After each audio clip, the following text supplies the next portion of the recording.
Welcome to Kenton's videos. Enjoy the video. You start by opening Safari and locating the tab overview immediately. Tap the two square icon so you can see tabs.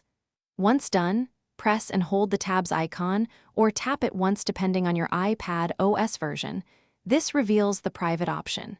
You do this now because private browsing is created at the tab group level. It isolates cookies and search history.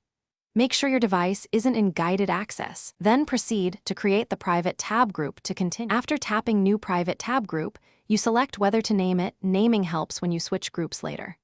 Once created, open tabs inside that group. Anything you browse stays separated from your regular tabs. You should understand why. Private tabs block persistent cookies and stop Safari from saving search and page history in that group.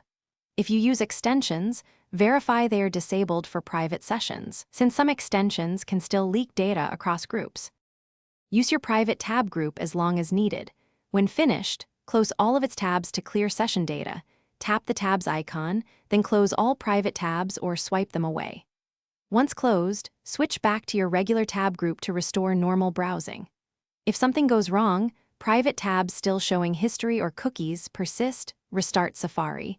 Then the iPad also confirms screen time restrictions or content filters aren't interfering, because those settings can alter Safari behavior. Thanks for watching. Consider subscribing if we helped you.